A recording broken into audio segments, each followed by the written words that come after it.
바닷물 한 바가지에 전기를 흘렸더니 우리 집 보일러를 데우는 그 도시가스가 나왔습니다. 정제도 안 한 생바닷물이었죠.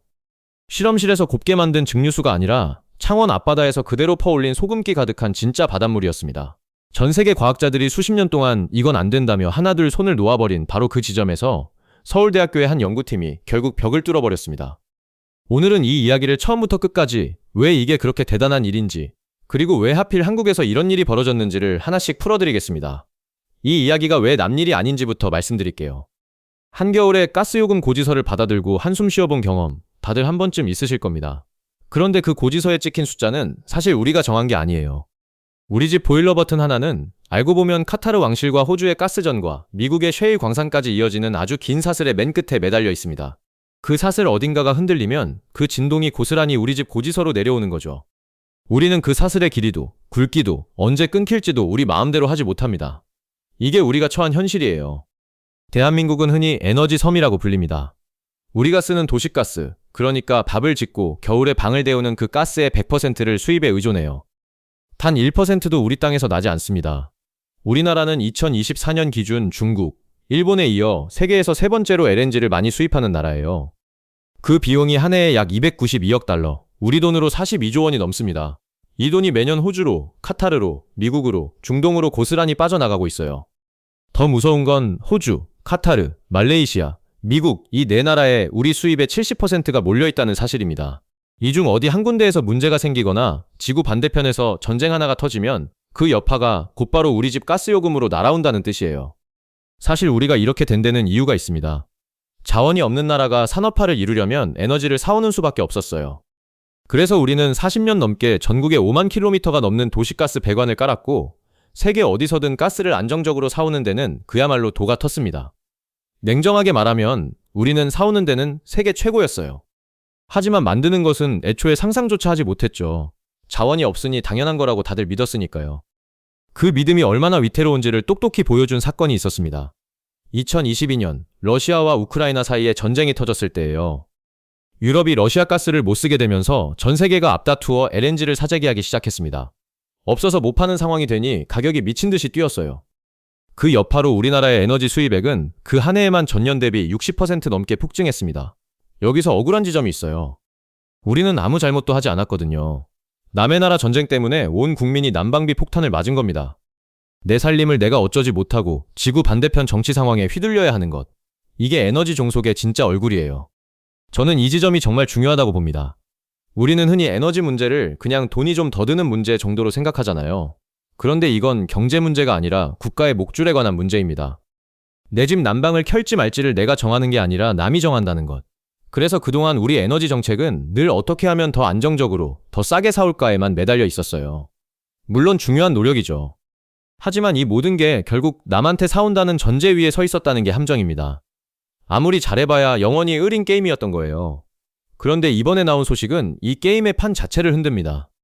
사오는 게 아니라 우리가 직접 만들어버리겠다는 거니까요. 그것도 우리를 둘러싼 공짜로 무한히 널려있는 바닷물로 말이죠. 이야기는 서울대학교 기계공학부 박상욱 교수와 재료공학부 한정우 교수 두 사람이 이끄는 공동연구팀에서 시작됩니다. 엄동근 연구원, 이유진 연구원 같은 젊은 연구자들도 함께했죠. 이들이 한 일을 쉽게 설명하면 이렇습니다. 바닷물에 이산화탄소를 집어넣고 전기를 흘려주면 화학 반응이 일어나면서 바닷물 속 성분과 이산화탄소가 결합해 메탄으로 바뀝니다. 이 메탄이 바로 도시가스의 주성분이에요. 우리가 매일 쓰는 그 가스랑 똑같은 물질입니다.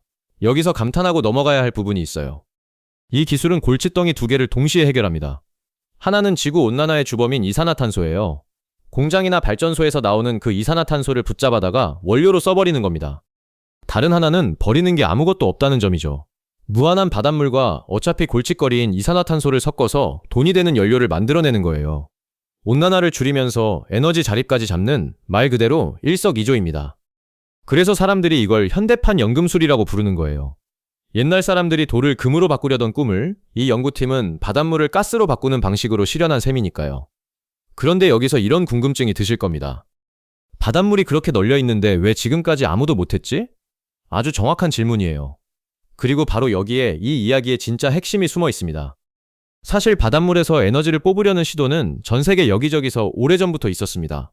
다들 그 가능성을 알고 있었어요. 문제는 바닷물이 우리 생각처럼 깨끗한 물이 아니라는 데 있었습니다. 바닷물 안에는 소금뿐 아니라 마그네슘, 칼슘 같은 온갖 이온이 잔뜩 섞여 있어요. 그런데 여기에 전기를 흘리는 순간 이 마그네슘과 칼슘이 딱딱한 침전물을 만들어냅니다. 오래 쓴 주전자 바닥에 하얗게 눌어붙는 물때 같은 거예요. 이 물때가 반응을 일으키는 촉매 표면에 착 달라붙어서 반응이 일어나야 할 자리를 다 막아버립니다. 전문 용어로 피독 현상이라고 불러요. 촉매가 독에 중독된 것처럼 기능을 잃는다는 뜻이죠. 이게 얼마나 지독하냐면 비싼 장비를 단 몇 분 만에 완전히 먹통으로 만들어버립니다. 켜자마자 죽는 거예요. 그래서 세계 연구자들은 어쩔 수 없이 바닷물 대신 깨끗하게 정제한 증류수를 써야 했습니다. 그런데 여기서 치명적인 문제가 생기죠. 증류수를 만드는데 돈이 아주 많이 들거든요. 계산을 해보면 가스를 팔아서 버는 돈보다 물을 깨끗하게 만드는 데 드는 돈이 더 큰 어이없는 상황이 돼버립니다. 이러면 아무리 기술이 그럴듯해도 사업으로는 완전히 꽝이에요. 그래서 전 세계에 네로라 하는 연구자들이 하나둘씩 이건 경제성이 없다며 손을 놓아버린 겁니다. 불가능하다고 단정짓고 떠나버린 거죠. 바로 이 대목이 제가 이 이야기에서 가장 인간적이라고 느끼는 부분입니다. 세상 모두가 안 된다고 결론 내린 문제 앞에는 두 종류의 사람이 남아요. 그 결론을 받아들이고 다른 길을 가는 사람과 정말 안 되는 게 맞나? 를 끝까지 붙들고 늘어지는 사람.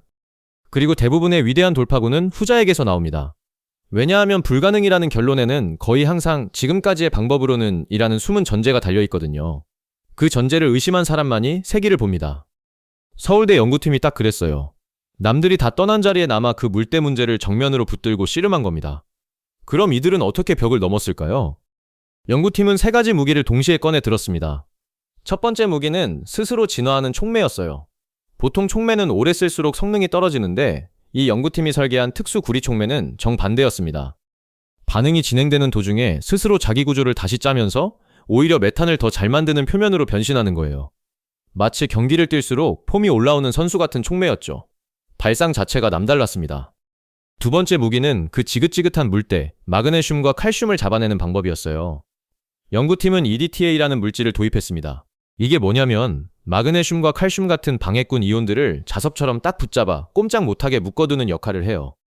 파티장 입구에서 회방꾼만 골라 붙잡는 경호원 같은 거죠. 방해꾼들의 손발을 먼저 묶어놓고 시작하니 물때가 낄 틈 자체가 사라진 겁니다. 이 아이디어 하나로 수십 년간 세계를 가로막았던 피독 현상을 잠재워버렸어요. 세 번째 무기는 좀 더 정교합니다. 경로를 제어하는 기술이었어요.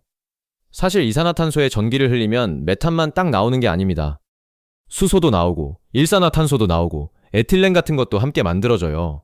여러 갈림길이 동시에 열리는 거죠. 연구팀은 물 분자의 결합 방식을 미세하게 조절해서 여러 갈림길 중 메탄으로 가는 길만 골라 켜지는 신호등을 만든 셈입니다. 박상욱 교수 설명에 따르면 이들이 만든 구리 산화구리 촉매는 반응 도중 스스로 재구성되면서 메탄 생성에 딱 유리한 표면을 형성한다고 해요. 원하는 결과물만 골라 뽑아내는 기술인 거죠. 이 세 가지를 결합한 뒤 연구팀은 마지막 승부수를 던집니다. 실험실에서 곱게 만든 물이 아니라 진짜 바닷물로 시험한 거예요. 창원과 삼척 앞바다에서 직접 퍼올린 생바닷물을 가져왔습니다. 세상에서 가장 까다롭고 지저분한 온갖 불순물이 다 섞인 실전용 물이었죠. 결과가 어땠을까요? 몇 분이면 죽어버리던 장비가 1시간을 넘겼고 10시간을 넘겼고 결국 24시간을 꽉 채웠습니다. 그 시간 내내 성능이 조금도 떨어지지 않고 안정적으로 돌아갔어요. 수십 년간 세계를 좌절시킨 바로 그 문제가 완전히 사라진 겁니다. 숫자로도 확인됐습니다. 투입한 전기 대비 메탄을 뽑아내는 비율, 이걸 패러데이 효율이라고 하는데 이 값이 65.4%를 기록했어요. 여기에 함께 나온 수소까지 합치면 전체 에너지 생산율이 90%를 넘었습니다. 이 숫자가 왜 중요하냐면 업계에서 상용화 경제성의 마지노선으로 보는 기준이 대략 80%거든요. 연구팀은 이걸 가뿐히 뛰어넘은 겁니다. 논문 한 편 잘 썼다 수준이 아니라 실제로 공장을 돌려도 돈이 되겠다는 신호였던 거예요. 이 성과는 그냥 흘려보낼 뉴스가 아니라 세계적 학술지 어플라이드 카탈리시스 B에 논문이 실릴 예정입니다. 까다롭기로 유명한 전 세계 전문가들의 검증을 통과했다는 뜻이죠. 국뽕이 아니라 데이터로 인정받은 성과라는 겁니다. 자, 여기까지가 무엇을 해냈는가였습니다. 그런데 진짜 중요한 건 지금부터예요.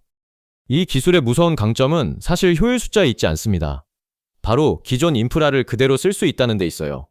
요즘 미래 에너지로 수소가 주목받잖아요. 그런데 수소는 분자가 너무 작아서 지금 쓰는 가스 배관에 그냥 흘려보내면 배관을 부식시켜버립니다. 그래서 수소를 쓰려면 전국에 전용 배관을 새로 다 깔아야 해요. 여기에만 수조 원, 수십조 원이 듭니다. 그런데 이 바닷물 메탄은 다릅니다.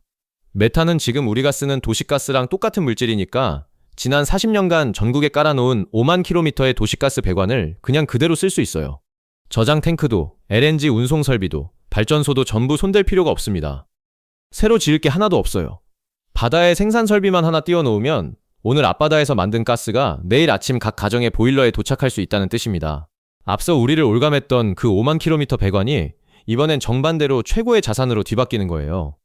여기서 한국이라는 나라의 특별한 위치가 빛을 발합니다. 한국은 삼면이 바다로 둘러싸인 나라예요. 원료가 될 바닷물은 무한합니다. 게다가 해안가에 거대한 산업단지와 항만, 발전소가 몰려 있어서 이산화탄소도 어마어마하게 나오죠.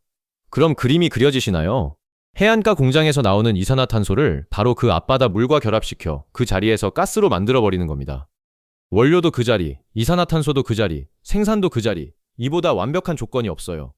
그동안 우리 약점이라 여겼던 자원 없는 나라라는 지리적 조건이 이 기술 앞에서는 오히려 최고의 강점으로 뒤바뀌는 겁니다. 상상력을 조금만 더 펼쳐볼게요. 전문가들이 특히 흥분하는 대목이 있어요. 한국이 세계 시장의 70%를 장악한 LNG 운반선 기술과 이 생산 기술을 결합하면 어떻게 되느냐는 겁니다. 우리 조선업은 세계 최강이잖아요. 바다에 거대한 구조물을 띄우는 기술이라면 우리가 최고입니다. 그렇다면 바다 위에 둥둥 떠서 그 자리에서 가스를 직접 생산하는 해상부유식 가스기지를 만들 수 있어요. 지금까지 세상에 없던 완전히 새로운 산업이 열리는 거죠. 그러면 한국은 더 이상 가스를 사오는 나라가 아니라 가스를 만드는 장비를 전 세계에 파는 나라로 변신할 수도 있습니다. 수입국에서 수출국으로, 을에서 갑으로 판이 뒤집히는 거예요. 바로 이 대목에서 초긴장하는 산유국들 이야기가 나옵니다. 지금까지 중동을 비롯한 산유국들은 땅속에서 자원이 나온다는 이유 하나로 세계 에너지 질서의 꼭대기에 앉아 있었어요. 그들의 힘은 자원을 가진 자만이 팔 수 있다는 절대 원칙에서 나왔습니다. 그런데 자원 없는 나라가 바닷물과 이산화탄소, 기술만으로 에너지를 만들 수 있게 된다면 그 절대 원칙에 금이 가기 시작하는 거예요. 물론 냉정하게 말하면 이 기술 하나로 당장 내일 유가가 폭락하고 산유국이 무너지는 건 아닙니다. 그건 과장이겠죠. 하지만 방향은 분명합니다. 자원은 캐는 것이라던 수천 년의 상식이 자원은 만드는 것이라는 새 상식으로 옮겨가기 시작한 겁니다. 그리고 그 변화의 최전선에 지금 한국이 서 있어요. 이게 한국만의 유별난 사건이 아니라는 것도 짚어야 합니다. 이웃 일본은 이미 가스비전 2050이라는 국가계획을 세워 2030년까지 도시가스 공급량의 1%를 2050년까지는 무려 90%를 이런 합성 메탄, 즉 이메탄으로 바꾸겠다고 선언했어요. 일본 주요 가스 회사들은 이걸 의무 목표로 삼을 만큼 진심입니다. 즉, 이산화탄소로 메탄을 만들어 도시가스로 쓰겠다는 방향은 이미 세계적 흐름이에요. 다들 이쪽으로 달려가고 있습니다. 그 경주의 한복판에서 가장 까다로운 생바닷물 직접 활용이라는 난제를 세계 최초로 풀어낸 게 바로 한국이라는 거죠. 남들이 겨우 출발선에 설 때 우리는 가장 어려운 구간 하나를 이미 통과해버린 셈입니다. 물론 냉정한 이야기도 함께 드려야겠죠. 이 기술은 아직 완성된 게 아닙니다. 박상욱 교수 본인도 솔직하게 밝혔어요.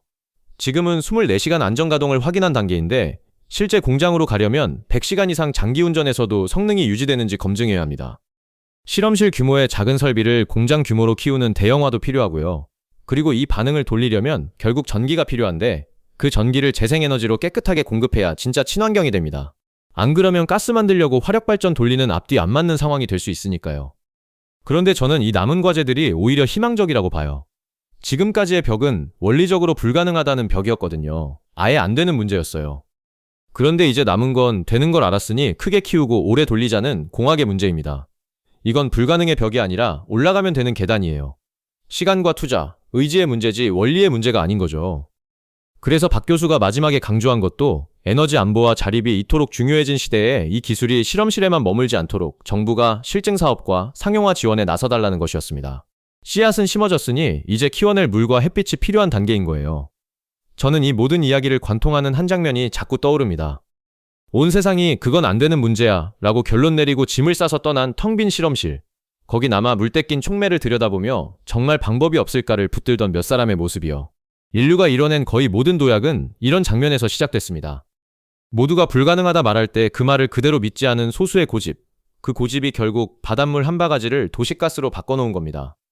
우리는 오랫동안 기름 한 방울 안 나는 나라라는 말을 숙명처럼 안고 살았습니다. 바꿀 수 없는 운명 같은 거였죠. 그런데 이번 이야기는 그 숙명이 사실 고정된 게 아닐 수도 있다는 걸 보여줍니다. 자원이 없으면 만들면 된다는 발상, 약점을 강점으로 뒤집는 상상력, 남들이 포기한 자리에서 한 걸음 더 나아가는 끈기. 어쩌면 진짜 자원은 땅속이나 바닷속이 아니라 그런 사람들의 머릿속과 뚝심 속에 있는 건지도 모르겠습니다. 바닷물은 원래부터 거기 있었어요. 이산화탄소도 넘쳐났고요. 달라진 건 그걸 연료로 바꿔낼 생각이 등장했다는 것 뿐입니다. 그리고 그 생각 하나가 42조 원짜리 에너지 종속의 사슬에 처음으로 균열을 냈습니다. 이 작은 균열이 앞으로 얼마나 큰 문을 열게 될지 저는 정말 기대됩니다. 끝까지 시청해주셔서 감사합니다.